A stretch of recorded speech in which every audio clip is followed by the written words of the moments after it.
Hello, good morning, people. I hope you're doing great. Myself, I'm fine.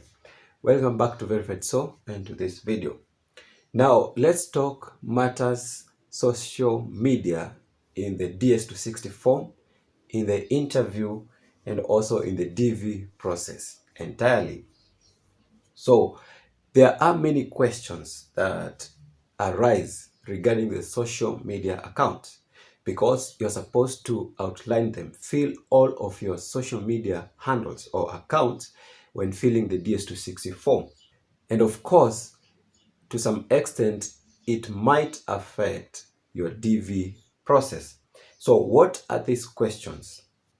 Now, when you come to my screen, we are on the website guidedmein.com, and this is by Verified So.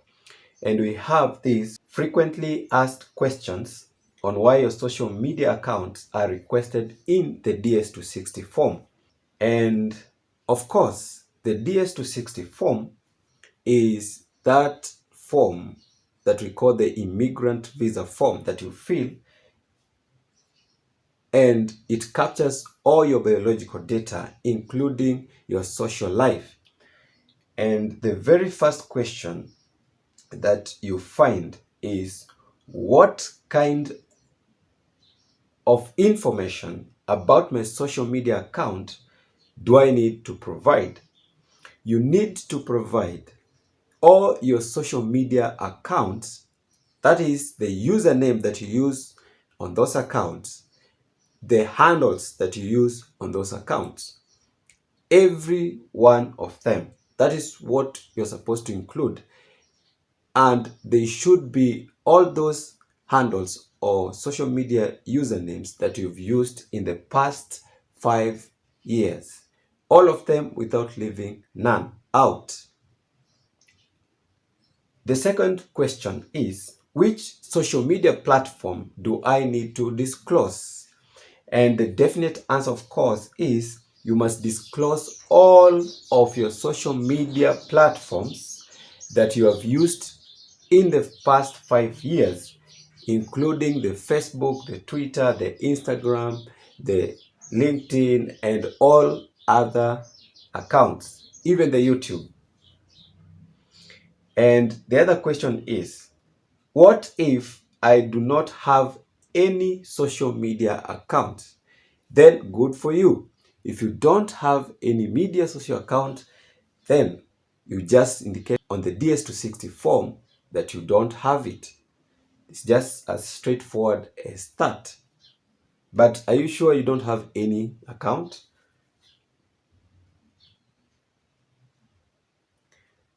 And then the other one, will my social media information be used against me?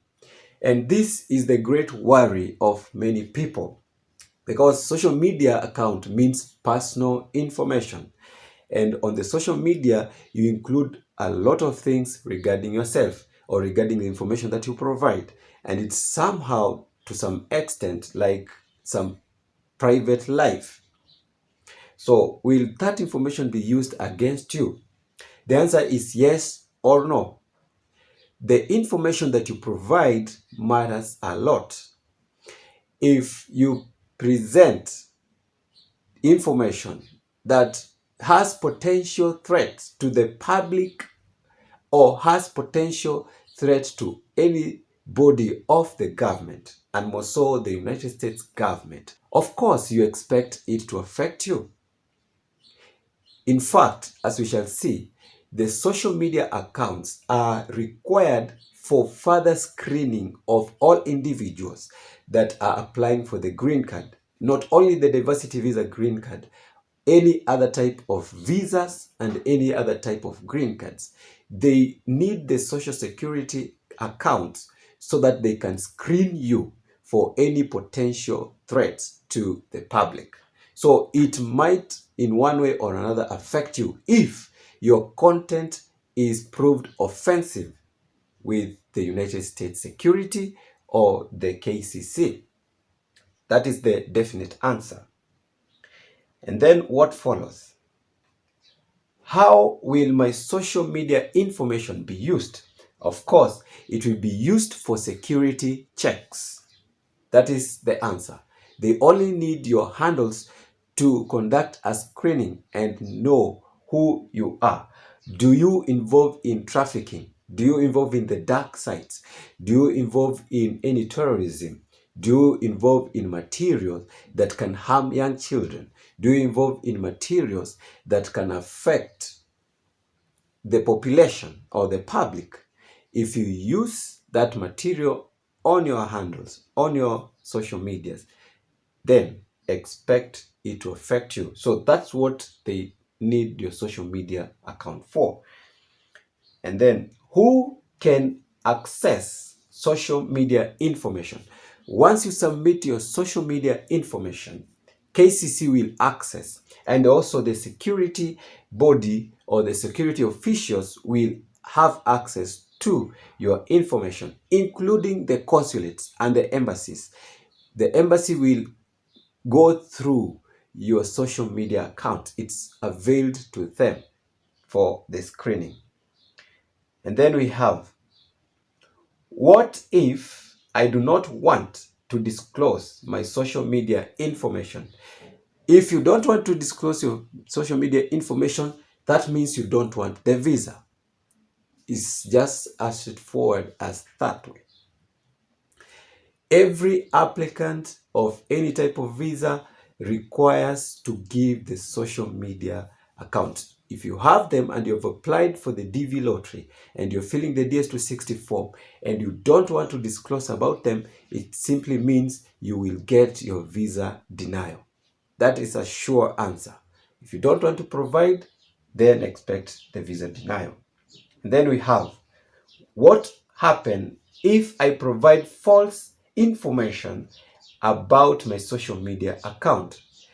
Definitely, if you provide false information on a social media account, maybe you give a handle that does not exist, or you give a social media username that is not working, that is not yours, that is considered an offense, is a fraud, it is lies, and that leads to visa denial, permanent visa denial.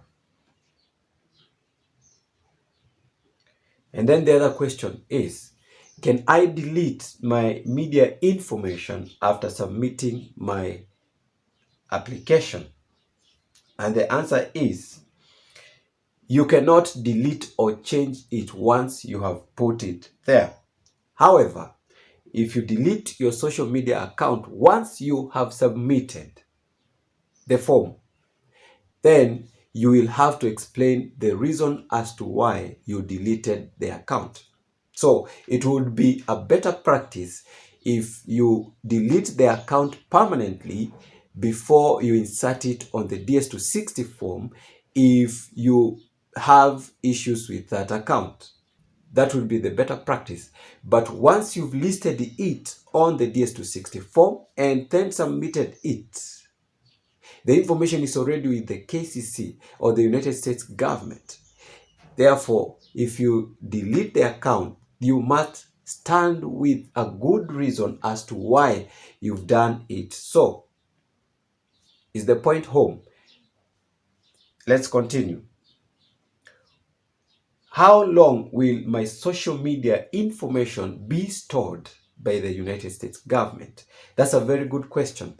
The information on your social media account, whether you become successful or not, they will be stored for up to 5 years.